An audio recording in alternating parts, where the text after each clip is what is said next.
Start. కలియుగ దైవం వెంకటేశ్వర స్వామి వారికి అనంత కోటి ఆత్మ ప్రణామాలు, కృతజ్ఞతలు. అరుణ మేడం గారు, కుమ మేడం గారు, గ్రూప్ లో సభ్యులు మీ అందరికీ కూడా ఆత్మ ప్రణామాలు, కృతజ్ఞతలు. పోయిన వారం మనం బ్రహ్మ దేవుడు కూడా కాదని చెప్పుకున్నాము వెంకటేశ్వర స్వామిని. ఇక్కడ ఈ రోజు ఏమంటున్నారంటే ఆయన శివుడు కూడా కాదు. ఎందుకని కాదు? అది సరే, ఈ మూర్తికి శంకు చక్రాలు లేవంటారు కదా, పైగా నాగాభరణాలు కూడా ఉన్నాయి. సంవత్సరంలో ప్రతి ధనుర్మాసంలో శివప్రీతికరమైన మారేడు దళాలతో బిల్వం తిరుమల స్వామికి అర్చన జరుగుతుంది కదా, అందువల్ల ఈ మూర్తి పరమశివునిది కావచ్చు కదా అనే సందేహం అన్నమాట.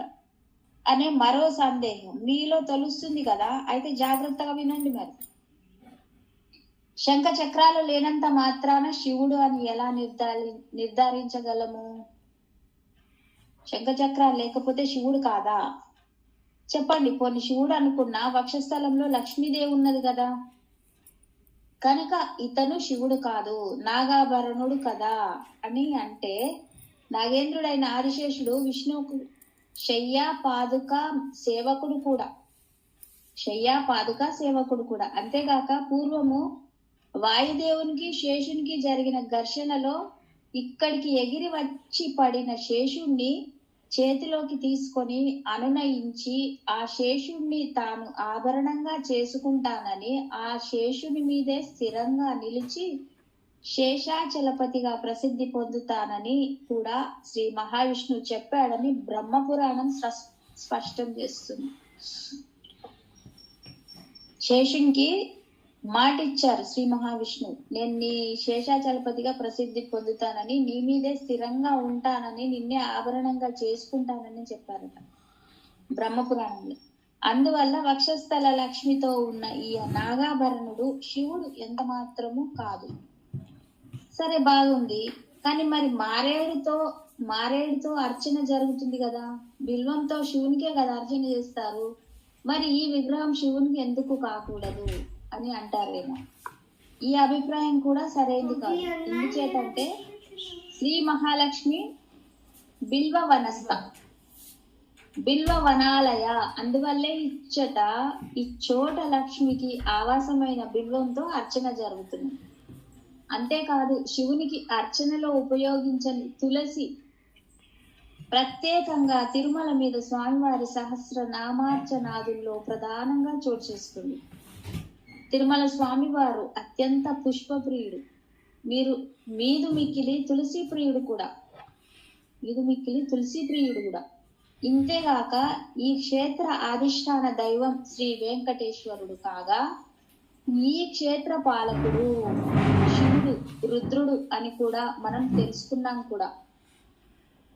బ్రహ్మోత్సవాలకు గాను ఆ సమయంలో ఆలయం సాంప్రదాయం ప్రకారం ప్రత్యేకంగా ఈశాన్య దిక్పాలకునిగా ఈశ్వరుడు ఆహ్వానించబడుతున్నాడు. అందువల్ల ఈ క్షేత్రంలో వెలసిన ఈ మూర్తి శివుడు కానే కాదు, ముమ్మాటికి వెంకటేశ్వరుడని పిలువబడుతున్న శ్రీ మహావిష్ణువే.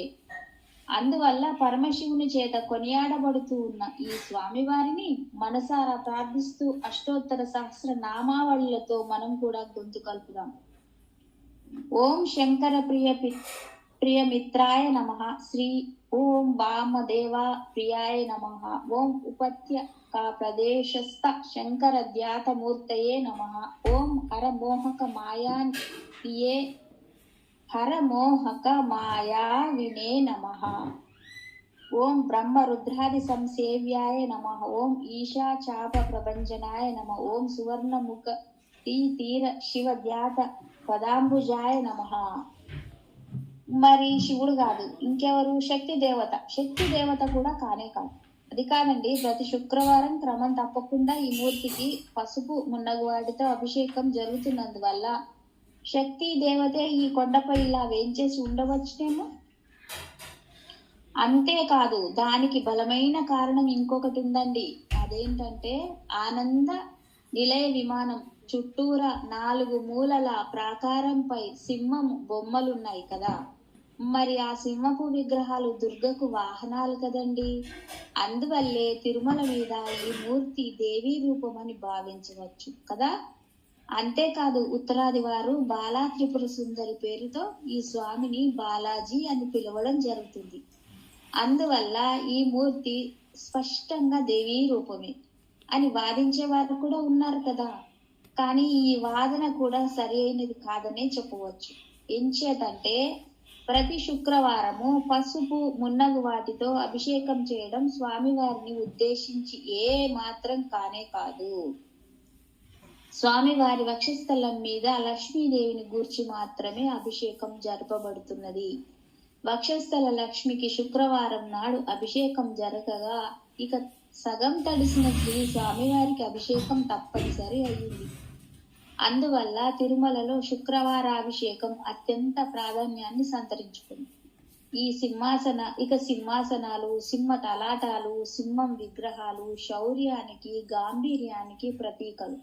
ఈ చిహ్నాలకి శైవము, శాక్తేయము వంటి ఆగమాలతో పాటు వైకానస ఆగమం ప్రాముఖ్యం ఇవ్వటంతో పాటు ప్రత్యేకంగా వైకానసం గరుత్మంతుని కూడా అంగీకరించింది. అందువల్లే వైకానస ఆమగరీత్యా పూజలు జరుగుతున్న తిరుమలలో ఆనంద నిలయం చుట్టూరా ప్రాకారంపై సింహాలతో పాటు గరుడుని విగ్రహాలు కూడా ప్రతిష్ఠింపబడ్డాయి. అందువల్ల తిరుమల మీద మూర్తి శక్తి రూపమైన దుర్గ కానే కాదు. మరి ఉత్తరాది వారు పిలిచే బాలాజీ పదాన్ని పరిశీలించి విచారించగా స్పష్టమైన విషయం ఏమంటే బాలాజీ అన్న సంబోధనలో శ్రీ దేవత అనే అర్థం లేనే లేదట. హిందీ వారు శ్రీ దేవతలను కాళీమాత, సంతోషిమాత, శారదామాత, పార్వతీమాత అని పిలుస్తారట. బాలాజీ వెంకటేశ్వర అని కొన్ని చోట్ల హిందీ వారు హనుమంతుణ్ణి కూడా సంబోధిస్తారట. ఇలా వెంకటేశ్వరుని పేరుతో పిలువబడే ఆంజనేయ స్వామి ఆలయాలు అజ్మీర్, ఝాన్సీ, హరిద్వార్ మున్నగు చోట్ల ఉన్నాయని తెలుస్తుంది. అంతేకాక ఉత్తర దేశంలో మరికొన్ని ప్రాంతాలలో సర్వ విధాల ప్రజలను రక్షిస్తూ దేవుని మాదిరిగా పూజింపబడే నాయకులను బాలాజీ అనే పేరుతో పిలుస్తారని అనగా పాలకుడు, రక్షకుడు అనే అర్థంలో ఉపయోగింపబడుతున్నదని తెలుస్తుంది. దీన్ని బట్టి తిరుమల మీద దేవత శక్తి కానే కాదని సాక్షాత్ విష్ణువేనని రూఢిగా తెలియచున్నది. అందుచే వెంకటేశ్వర స్వామిని ఇలా ప్రార్థిస్తాం. ఓం దాక్షాయణి వచ స్తుష్టాయ నమః. గోవింద గోవింద. అందరికి ప్రణామములు, ఆత్మ ప్రణామములు. ఈరోజు వైకుంఠ ఏకాదశి, ఏకాదశి, వైకుంఠ ఏకాదశి కదా ఈరోజు.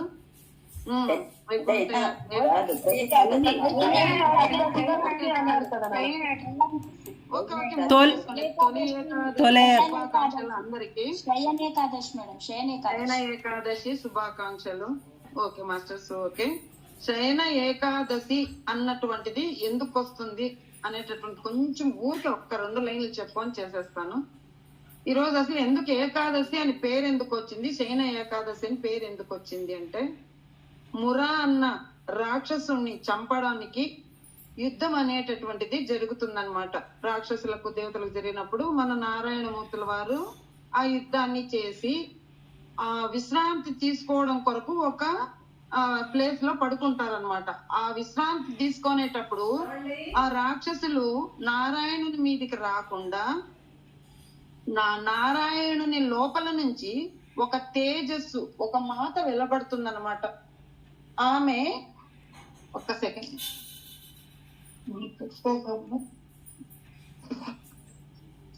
ఒక తేజస్సు అన్నటువంటిది స్త్రీమూర్తి రూపంలో బయలుదేరుతుంది.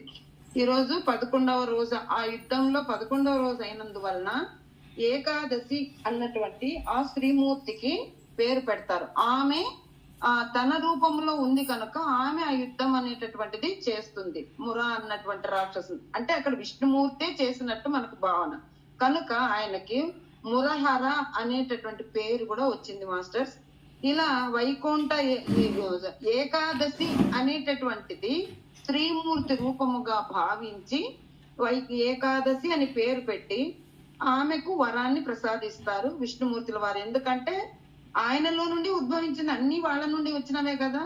అప్పుడు ఆయన చెప్తాడు, వరాన్ని కూడా ప్రసాదిస్తాడు. ఏమంటాడంటే, ఈ రోజు ఎవరైతే భక్తి శ్రద్ధలతో పూజన చేస్తారో వారికి నీ యొక్క అనుగ్రహము ఎప్పుడూ ఉంటుంది అనేటటువంటిది చెప్తారనమాట. అంటే ఈ రోజు నుంచి స్టార్ట్ అవుతుంది అనమాట. దీనికి ఇంకా ఒక ముఖ్యమైన విషయం ఏమంటే, సృష్టి అని అంటున్నాం మనం. ఈ 4 రోజులు సృష్టి జరుగుతుంది అంటున్నాం. సృష్టి విష్ణుమూర్తి పడుకుంటే ఎలాగో మనకు డౌట్ రావచ్చు, కానీ ఇక్కడ ఏంటి సృష్టి అంటే అన్ని జీవాల్లోనూ అన్ని ప్రాణుల్లోనూ పరమాత్మ యొక్క అంశం ఉంటుంది కనుక ఈ యొక్క 4 మాసాలలో ఈ ప్రతి జీవరాశి కూడా సృష్టి అనేటటువంటిది స్టార్ట్ చేస్తుంది మాస్టర్స్. మానవులు ఒక్కటి వదిలి, మానవుల్లో కూడా ఉంటుంది, ఎక్కువ ఉండదు, కానీ చూడండి చేపలు, తర్వాత దోమలు, ఈగలు, ఇలా వాటర్ పడగానే వచ్చేటటువంటివన్నీ అవి ఒకటి, ఇలా ప్రతి జంతువులు అన్ని కూడా కామ ప్రేరితమై ఉంటాయి కనుక ఈ 4 నెలలు కూడా సృష్టి అనేటటువంటిది పెరుగుతా ఉంటుంది. అందువల్లనే ఇప్పుడంటే మనకు బస్సులో అవన్నీ సౌకర్యాలు వచ్చాయి కాబట్టి మనం ఎలాగైనా వెళ్ళిపోతాం. అప్పుడు నడుచుకొని వెళ్ళేవాళ్ళు కాబట్టి ఈ యొక్క చిన్నవన్నీ పాములు, తేళ్లు ఇలాంటివన్నీ ఈ వర్షాకాలం స్టార్టింగ్ లో అవన్నీ బయటికి రావడము, అంటే చిన్నవి అప్పటికే పుట్టడము జరుగుతాయి. కాబట్టి వాటిని మనం హింసించడం, తొక్కినా వాటి ప్రాణాలు పోవచ్చు, లేదా అవి మనల్ని హింసించవచ్చు. అందువల్ల ఈ 4 నెలలు కూడాను ఈ యొక్క యోగులు, పురుషులు, సిద్ధులు వాళ్ళందరూ ఈ 4 నెలలు వెళ్ళరనమాట. ఇది దీనికి సృష్టి అనేటటువంటిది ఇదన్నమాట. అంతేకాని పరమాత్ముడు ప్రతి 4 నెలలు సృష్టిస్తూ పోతే ఎంత జీవకోటి పెరుగుతుంది, ఎలాంటి జీవకోటి పెరుగుతుంది అనేటటువంటిది మనకి ఇక్కడ తెలిపారనమాట. ఇది నాకు కొంచెం తెలిసింది, నేను చెప్పాను మాస్టర్స్. చెప్పుకుంటూ పోతే చాలా వస్తుంది, అందువల్ల అనమాట. Thank you masters. దీనికి ఒక పాట చెప్పుకుందాం మనము. వైకుంఠవాసుడరారా శ్రీలక్ష్మీనాథుడరారా, వైకుంఠవాసుడరారా శ్రీలక్ష్మీనాథుడరారా, నిన్నే మది నమ్మితిరా, నీ శరణని నిన్ను వేడితిరా, నిన్నే మది నమ్మితిరా, నీ శరణను నిన్ను వేడితిరా, వైకుంఠవాసుడరారా శ్రీలక్ష్మీనాథుడరారా, శంకు చక్రముల వాడా తిరునామము కలవాడా, శంకు చక్రముల వాడా తిరునామము కలిగిన వాడా, తులసి మాలలు వేసి తృప్తిగా పూజించదరా, తులసి మాలలు వేసి తృప్తిగా పూజించదరా, వైకుంఠవాసారారా, ఎన్నో జన్మల పుణ్యం నీ నామము పలికెడి భాగ్యం, ఎన్నో జన్మల పుణ్యం నీ నామము పలికెడి భాగ్యం, నీ రూపమును మదిలో నిలిపి, నీ రూపమునే మదిలో నిలిపి, నీ నామమునే తలతునురా, వైకుంఠవాసారారా, తప్పులు మన్నించు దేవా మా పాపము తొలగించరావా, తప్పులు మన్నించు దేవా మా పాపము తొలగించరావా, ఏ తీరుకు కొలుతునురా ఏమని నిన్ను వేడుదురా, ఏ తీరుగా నిన్ను కొలుతునురా ఏమని నిన్ను వేడుదురా, వైకుంఠవాసారారా, దేవాది దేవుడవేరా ఈ దీనుల మొర వినవేరా, దేవాది దేవుడవేరా ఈ దీనుల మొర వినవేరా, మా దైవము నీవే గదరా మము చల్లంగా దీవించుమురారా, మా దైవము నీవే గదరా మము చల్లంగా దీవించుమురా, వైకుంఠవాసారారా, శ్రీలక్ష్మీనాథుడరారా, నిన్నే మది నమ్మితిరా, నీ శరణను నిన్ను వేడితిరా, వైకుంఠవాసుడరారా. మనం ఇక్కడ దీని నుంచి కొంచెం తెలుసుకుందాం మాస్టర్స్. జ్ఞానం అనేటటువంటిది వైకుంఠవాసుడ రారా. ఎక్కడ వైకుంఠం అనేటటువంటిది ఉంది? లక్ష్మీనాథుడా రారా అని పిలుస్తున్నాడు. మళ్ళీ నెక్స్ట్ పాయింట్ ఏమిటి? నిన్నే మది నమ్మితిరా, నీ శరణని నిన్ను వేడితిరా. మన మనస్సు అన్నటువంటిదే ఒక వైకుంఠం. అందులో నివసించేటటువంటి లక్ష్మీనారాయణులు ఇద్దరు కూడాను మనలోనే జీవిస్తున్నారు అనేటటువంటిది. అంటే ఏంటి? ప్రతి జీవిలోనూ ప్రతి మనిషిలో కూడాను లక్ష్మీనారాయణులు అనేటటువంటిది అన్ని రూపాలు వేరు కాదు మాస్టర్స్. శివుడు ఒకటే, విష్ణువు ఒకటే, అందరూ ఒకటే. ఇలా పార్వతీ పరమేశ్వరులు కావచ్చు, లక్ష్మీనారాయణులు కావచ్చు, వాళ్ళిద్దరు కూడా మన యొక్క మదిలోనే నివసించి ఉంటారు. మనం దాన్ని గ్రహించాలి. ఈ గ్రహించడం అంటే ఏంటి? మనం ఒక్కరమే కాదు, మనతో ఉన్నటువంటి జీవరాశులన్నీ కూడాను పరమాత్ముని యొక్క ఆత్మస్వరూపాలే అనేటటువంటి విషయాన్ని మనం ఇక్కడ మదిలో కొలుతుము రారా. మదిలో మేము తలుచుకుంటూ ఉంటాము, మనసులో ఆ పరమాత్ముడనే భావనతో మేము ఉంటున్నాము అన్నటువంటి విషయాన్ని ఇక్కడ తెలుపుతున్నారు మాస్టర్. ఇకపోతే శంఖ చక్రముల వాడ, తిరునామము గలవాడ. తిరునామము అందాం మాస్టర్స్. మొదట తిరునామం అంటే ఏంటి? ఎందుకు పెట్టుకుంటున్నాం తిరునామాన్ని అంటే, మన యొక్క ఆజ్ఞా చక్రంలో పరమాత్ముని యొక్క పాదాలను స్థిరముగా ఉంచుకోవడముని దీని అర్థం మాస్టర్స్. పరమాత్ముని యొక్క తిరునామాలు అనేటటువంటివి పరమాత్ముని యొక్క 2 పాదాలు. ఇలా అమ్మవారిని కింద పార్వతీ మాతకి ఇంకొకటి పెట్టుకుంటాం కదా మనము, రెడ్ కలర్ రూపము, అమ్మవారిని అక్కడ ఉంచుకోవడం. అంటే ఎక్కడ? మనలో ఉన్నటువంటి అణువులో కూడా పరమాత్ముడు నివసించి ఉంటాడు అన్న భావనలో ఉండాలి. కనుక ఈ నామం అనేటటువంటిది ధరించినంత కొంతసేపు అయినా కూడా మనము ఆ యొక్క దైవత్వములోనే ఉంటాము అనేటటువంటిది ఇక్కడ మనకు తెలుపుతున్నారు మాస్టర్స్. ఇకపోతే శంకు చక్రాలు అన్నట్టు మనకు తెలుసు, చక్రాలు అన్నటువంటి మనలోనే స్థితమై ఉన్నాయి. ఎన్నో చక్రాలు ఉన్నాయి, 108 చక్రాలు అంటారు, సహస్రము అంటారు. ఇకపోతే ముఖ్యమైనటివి మనకి 6 చక్రాలు, షట్చక్రాలు, ఒకటి సహస్రార స్థితి, 7వది కూడా చక్రమే అంటాము, సహస్రార స్థితి.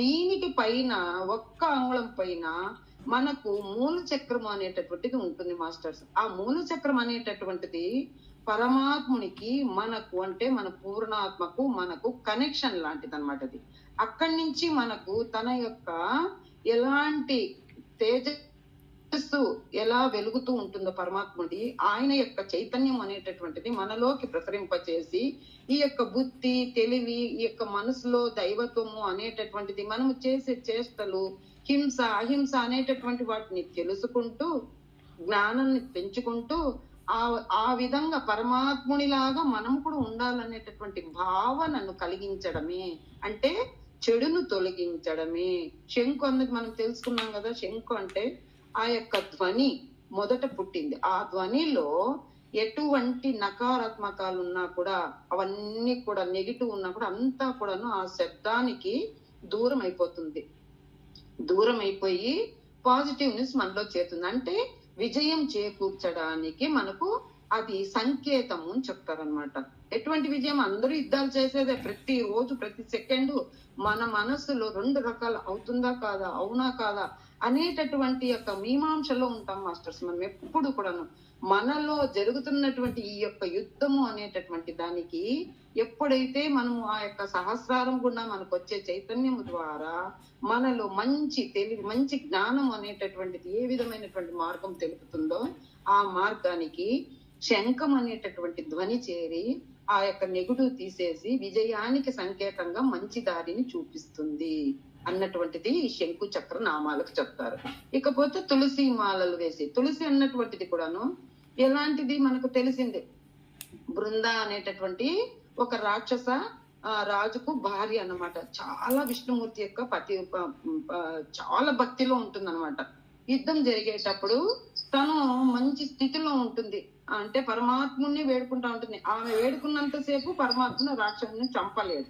కానీ ఇక్కడ కొద్దిగా జరిగి ఆ భర్త రూపంలో వచ్చినందువల్ల ఆమె మనస్సు అనేటటువంటిది పక్కకు చెల్లిస్తుంది. చెల్లించినప్పుడు ఆయన భర్త యొక్క తల పోయి ఇక్కడికి వచ్చి పడుతుంది. అప్పుడు ఆమె శాపం ఇస్తుంది, నువ్వు శిలగా మారిపోతావు. ఎందువల్ల అంటే భక్తురాలైనటువంటి నా మీద నువ్వు ఇలాంటి విషయాన్ని నువ్వు ప్రకల్పించావు కనుక నువ్వు శిలవగా మారిపోతావు ఇక్కడనే అని చెప్పినప్పుడే అక్కడ ముక్తినాథులో పరమాత్ముడు శిలగా మారిపోతాడు. ఇకపోతే వరాన్ని ప్రసాదించాలి కదా, నాకు పుత్ర సంతానం లేకుండా అయింది కదా అన్నప్పుడే ఆమె బృంద అనేటటువంటి ఆమె ఏంగా మారుతుంది, గండకి నదిగా మారుతుంది ఒకళ్ళు చెప్తున్నారు. కాకపోతే బృంద అనే ఆమె తనను తాను తన యొక్క శరీరాన్ని దగ్ధం చేసుకుంటుంది అనమాట. తన యొక్క యోగాగ్నిలో తను భస్మం చేసుకుంటుంది. ఆ భస్మము నుండి ఒక వృక్షం అనేటటువంటిది ఉద్భవిస్తుంది. అది ఏ తులసి. అంటే ఎటువంటి చెడు లేకుండా స్పష్టమైనటువంటి తేజోమయమైనటువంటి కాంతి రూపంలో వెదజల్లుతుంది కనుక ఇక్కడ అమ్మ తులసి మాతను కింద మనము ధరించు, అంటే కుంకుమ బొట్టు పెట్టుకునే చోట ఆ యొక్క తిరునామాలకు సాక్షిగా కింద అనేటటువంటిది ఆ తులసి దళాలు అనేటటువంటి దాన్ని రూపముగా ఒక ఆకును మనం పెట్టుకుంటాం మాస్టర్స్.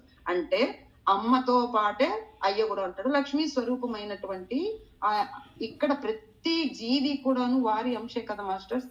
అందువల్ల ఇక్కడ ఈ విషయాన్ని చెప్తూ వచ్చారు మాస్టర్స్. నేను ఆ తులసి మాలలతో అంటే తులసి దేవిలాగా బృందాలాగా నేను కూడాను సంతృప్తిగా నీ యొక్క పూజలో నిమగ్నం అయిపోతాను అన్నటువంటి విషయాన్ని. పూజ అంటే ఏంటి మాస్టర్స్? ఎప్పుడు దైవత్వంలో ఉండడము అంతే. ఇతరులకు హాని కలిగించకుండా వారికి సేవ చేస్తూ, సేవ అంటే ఏంటి? పోయి వాళ్ళ కాళ్ళు చేతులు పట్టడం కాదు, కావలసిన వారికి కావలసిన విధంగా మనం సహాయాన్ని అందించడము. ఇకపోతే ఎన్నో జన్మల పుణ్యం నీ నామం పలికెడి భాగ్యం కదా. ఏమంటున్నాం మనం ఇప్పుడు? నీ రూపము మది నిలిపి నీ నామమునే తలుతున్నరా. ఇక్కడ మళ్ళీ ఎనికిపోతాం. ఏమని చెప్తున్నారు ఇక్కడ? పేరు అన్నటువంటిది ఇప్పుడైతే కొత్త పేర్లు పెట్టుకుంటాము, పిలవలేకపోతాము. అది కూడా అమ్మవారి పేర్లే, కాకపోతే సులభముగా పిలవడానికి అవకాశం లేకుండా పెట్టుకుంటున్నారు ఇప్పుడు వాళ్ళు. కానీ పూర్వకాలంలో తల్లిదండ్రులు ఆఖరి క్షణంలోనైనా ఈ జీవితము ఎప్పుడు ఈ యొక్క జీవిత గమ్యములో సంసారం అనేటటువంటి దాంట్లో ఆశలు తృప్తి లేకుండా తిరుగుతూనే చేస్తూనే ఉంటాము. కనీసం ఆఖరి క్షణంలో కూడాను నీ నామస్మరణ ఆఖరి క్షణములో అని ఎందుకు అంటున్నాం ఇక్కడ? మనది ఎప్పుడు ఆఖరి క్షణమో తెలియదు కదా మనకు. అందువల్ల ఆఖరి క్షణములో నిన్ను తలుస్తానో తలవను అని చెప్పి ఆ బిడ్డల రూపములో వాళ్ళ పేర్లు పెట్టుకొని ఆవాక నామాన్ని పలకడం ద్వారా పరమాత్ముని మనము పిలుస్తున్నాము అనే భావనలో ఉంటుందని పూర్వకాలంలో పిల్లలకు ఆ పేర్లు పెట్టుకునేవాళ్ళు మాస్టర్స్. అందువల్లనే ఈ భాగ్యాన్ని నువ్వు నాకు ఈ మానవ జన్మను కలిగించి ఆ భాగ్యాన్ని నాకు ప్రసాదించినావు కనుక నీ రూపమే నా రూపము, నాలో ఉన్నది నువ్వే కనుక నీ నామమునే తలచుట ద్వారా నేను ఏ పేరునైతే మనం పిలుచుకుంటుంటామో పక్క వాళ్ళని, ఆ పరమాత్మని పిలిచిన భావనతో మనం పిలుచుకుంటామని ఇక్కడ దీని అర్థం మాస్టర్స్. ఇక మనం ఎప్పుడు కూడాను వంశీ సార్ చెప్పినట్లుగా కూడాను మనం ఏం చేస్తున్నాము? క్షమాపణ, పశ్చాత్తాపం, పరివర్తన, ప్రాయశ్చిత్తం అనేటటువంటి దాన్ని కూడా ఇక్కడ మనకు చెప్పుకోవచ్చు మాస్టర్స్. తప్పులు మన్నించు దేవా మా పాపము తొలగించరావా.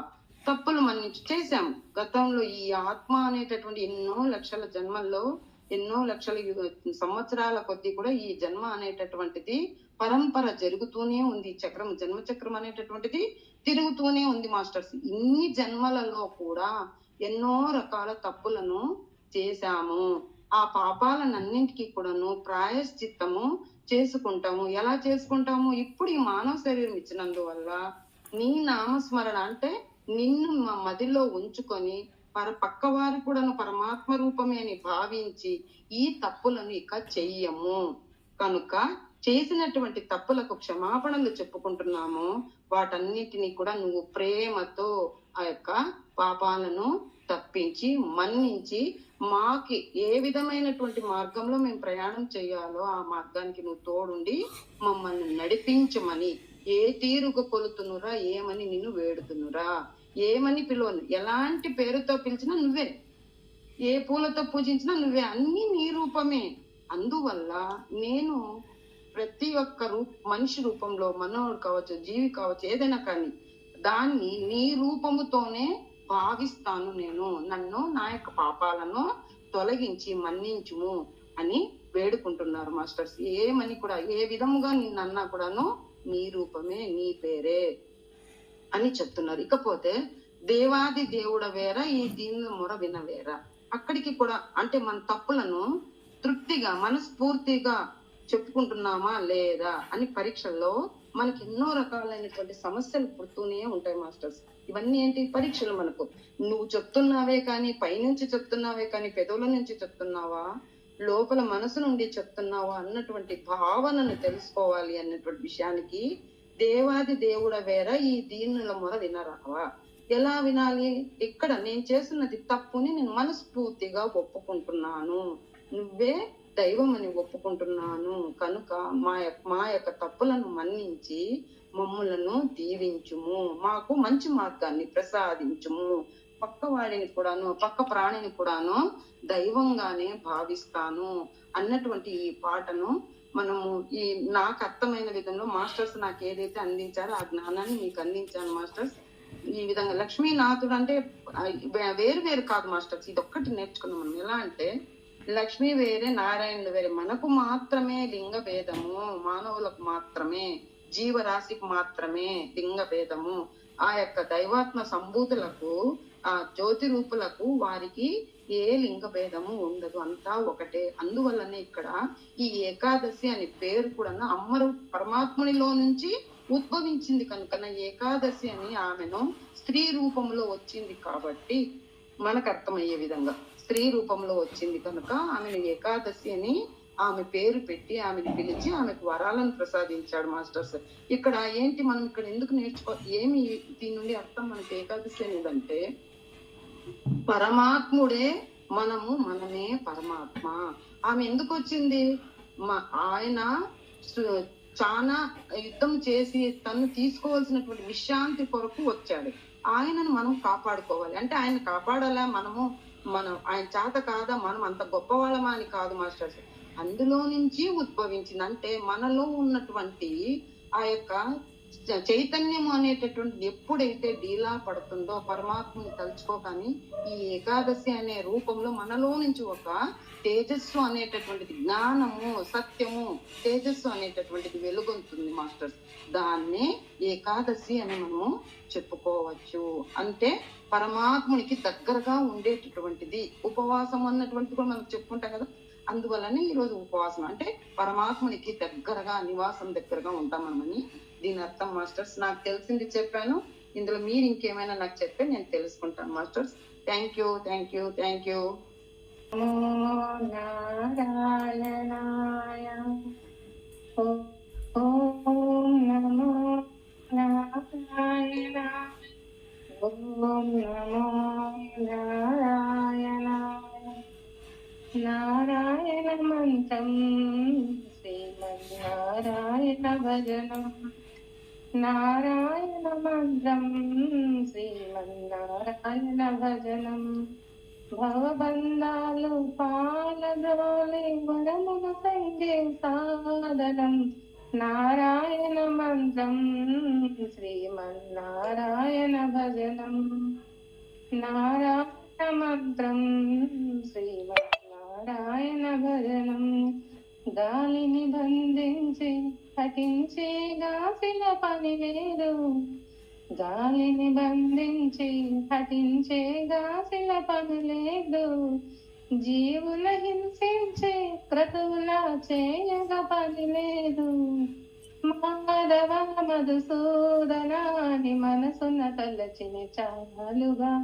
మాధవ మధుసూదనాని మనసున తలచిన చాలుగా. నారాయణ మంత్రం శ్రీమన్నారాయణ భజనం. నారాయణ మంత్రం శ్రీమన్నారాయణ భజయం. తల్లియు తండ్రియు నారాయణుడే. గురువు చదువు నారాయణుడే. యోగము యాగము నారాయణుడే. ముక్తిదాతయు నారాయణుడే. భవబంధాలు పాలదోలే వరముల సంగే సాధనం. నారాయణ మంత్రం శ్రీమన్నారాయణ భజనం. నారాయణ మంత్రం శ్రీమన్నారాయణ భజనం. నాద హరే శ్రీనాథ హరే. నాద హరే జగన్నాథ హరే. नाद हरे श्रीनाद हरे नाद हरे जगन्नाथ हरे नाद हरे श्रीनाद हरे नाद हरे जगन्नाथ हरे. Okay friends, thank you for నిత్య పూజలివిగో నిరచినలో నిత్య పూజలివిగో నిరచినలో ప్రత్యక్షమైనట్టి పరమాత్మునికి నిత్య పూజలివిగో తనువే గుడి అట తరిమే తలయే శిఖరమట తనువే గుడి అట తలయే శిఖరమట పెను హృదయమే హరి రూపమట పెను హృదయమే హరి రూపమట కనుగొన చూపులే గణదీపములట కనుగొన చూపులే గణదీపములట తన లోపలి అంతర్యామికి నిత్య పూజలివిగో నిరచినను నిత్య పూజలివిగో పలుకే మంత్రమట పాదైన నాలికే పలుకే మంత్రమట పాదైన నాలికే కలకలమున పిడి గంటయట నలువైన రుచులే నైవేద్యమట నలువైన రుచులే నైవేద్యమట తలుపులో పలనున్న దైవమునకు తలుపులో పలనున్న దైవమునకు నిత్య పూజలివిగో నిరచినను ప్రత్యక్షమైనట్టి పరమాత్మునికి నిత్య పూజలివిగో గమన చేష్టలే అంగరంగ గతియట గమన చేష్టలే అంగరంగ గతియట తనిగల జీవుడే దాసుడట తనిగల జీవుడే దాసుడట అమరిన ఊర్పులే ఆలవట్టమట అమరిన ఊర్పులే ఆలవట్టమట క్రమముతో శ్రీ వెంకటరాయునికి నిత్య పూజలివిగో నిరచినను నిత్య పూజలివిగో నిరచినను ప్రత్యక్షమైనట్టి పరమాత్మునికి నిత్య పూజలివిగో. ఫస్ట్ గా శ్రీ శయన ఏకాదశి శుభాకాంక్షలందరికీ.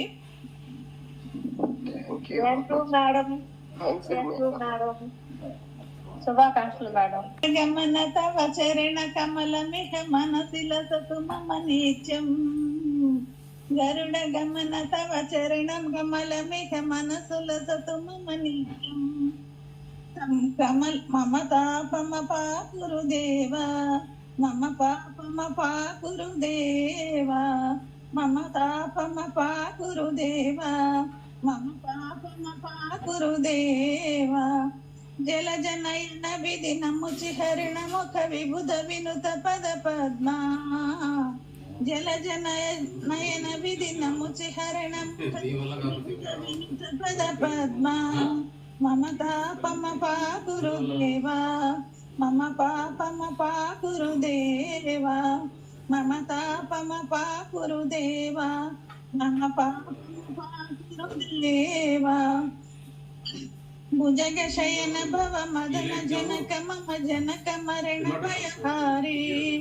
భుజగ శయన భవ మదన జనక మమ జనన మరణ భయహారి మమ తాపమ పాకురు దేవా మమ పాపమ పాకురుదేవా మమ పాకురుదేవా మమ పాపమ పాకురుదేవా శంఖ చక్రధర దుష్ట దైజహర సర్వలోకహరణ శంఖ చక్రధర దుష్ట దైజహర సర్వలోకహరణ మమ తాపమ పాకురుదేవా మమ పాపమ పాకురుదేవా మమ తాపమ పాకురుదేవా మమ పాపమ పాకురుదేవా అగణిత గుణగణ శరణ శరణధర విధళిత సుందరి పుజాల అగణిత గుణగణ శరణ శరణధర విధళిత సురరి పుజాల మమ తాపమ పాకురుదేవా మమ పాపమ పాకురుదేవా మమ తాపమ పాకురుదేవా మమ పాపమ పాకురుదేవా భక్తవర్యమిహ భూరి కరుణయా పాహి భారతీ తీర్థం భక్తవర్యమిహ భూరి కరుణయా పాహి భారతీ తీర్థం మమ తాపమ పాకురుదేవా మమ పాపమ పాకురుదేవా మమ తాపమ పాకురుదేవా మమ పాపమ పాకురుదేవా గరుడ గమన తవ చరణ కమలమిహ మనసతు మమ నిత్యం గరుడ గమన తవ చరణ కమలమిహ మనసులసతు మమ నిత్యం మమ తాపమ పాకురుదేవా మమ పాపమ పాకురుదేవా మమ తాపమ పాకురుదేవా మమ పాపమ పాకురుదేవా మమ పాపమ పాకురుదేవా.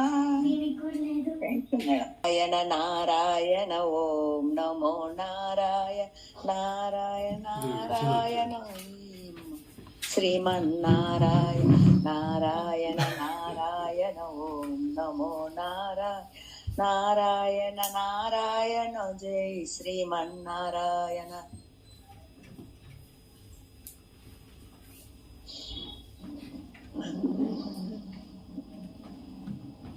మేడం పాడుతున్నాను, పాడట్లేదు ఇది. మేడం మీరు సరిగ్గా వినపడట్లేదు, మళ్ళీ ఒకసారి పాడాలి.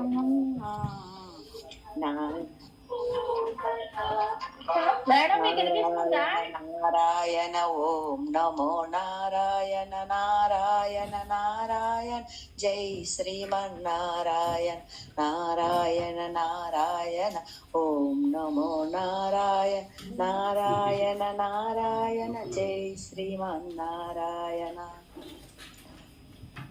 ఆర్తాన దుఃఖ సమనే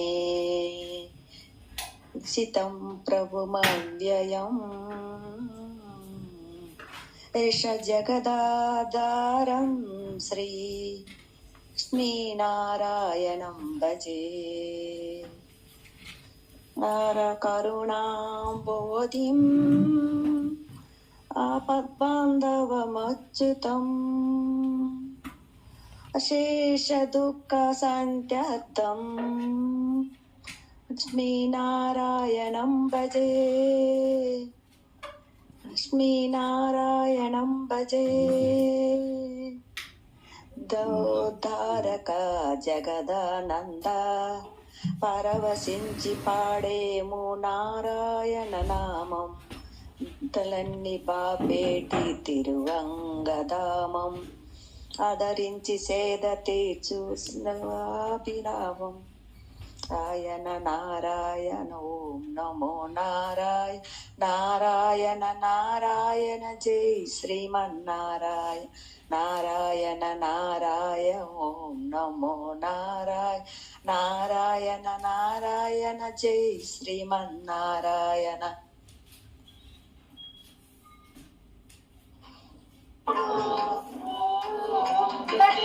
అయిపోయిందా మేడం? వినిపించట్లేదా మాకు? వినిపిస్తుంది కదా మా బాగా వినిపిస్తుంది. జగదాధారం శ్రీ లక్ష్మీనారాయణం భజే సర్వభూతానాం సలక్షణ సంయుతం శేష దుఃఖ శాంత్యర్థం లక్ష్మీనారాయణం భజే లక్ష్మీనారాయణం భజే తారక జగదానంద పరవశించి పాడేము నారాయణ నామం తలన్ని బాపేటి తిరువంగదామం ఆదరించి సేద తీర్చుకోవలయో విరామం నారాయణ నారాయణ ఓం నమో నారాయణ నారాయణ నారాయణ జై శ్రీమన్నారాయణ నారాయణ నారాయణ ఓం నమో నారాయణ నారాయణ నారాయణ జై శ్రీమన్నారాయణ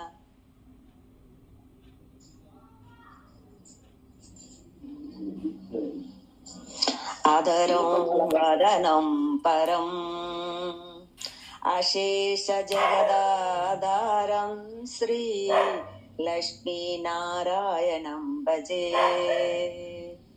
శంఖచక్రధరం దేవం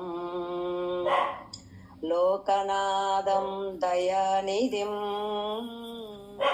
అశేష దుఃఖ శాంత్యర్థం లక్ష్మీనారాయణం భజే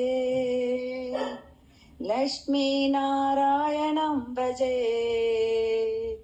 జగదోద్ధారక జగదానంద పరవశించి పాడేవు నారాయణ నామం చింతలన్నీ బాపేటు తిరువంగ దామం పరవశించి పాడుతున్న నారాయణ మంత్రం నారాయణ నారాయణ ఓం నమో నారాయణ నారాయణ నారాయణ జై శ్రీమన్నారాయణ నారాయణ నారాయణ ఓం నమో నారాయణ నారాయణ నారాయణ జై శ్రీమన్నారాయణ పీతాంబరధరం విష్ణుం విశలతుష్టశోభితం అశేష జగదాధారం శ్రీ లక్ష్మీనారాయణం భజే హస్తేన దక్షిణేన యజం అభయప్రదమక్షరం అశేష దుఃఖ శాంత్యర్థం లక్ష్మీనారాయణం భజే లక్ష్మీనారాయణం భజే జగదోద్ధరక జగదానంద పరవశించి పాడేమో నారాయణ నామం చింతలన్నీ బాపేటి తిరువంగదామం ఆదరించి సేద తీర్చు కుశలయోభిరామం నారాయణ నారాయణ ఓం నమో నారాయణ నారాయణ నారాయణ జై శ్రీమన్నారాయణ నారాయణ నారాయణ ఓం నమో నారాయణ నారాయణ నారాయణ జై శ్రీమన్నారాయణ अवतार मेहर बाबा की जय, श्री महाविष्णु की जय, गोविंदा गोविंदा।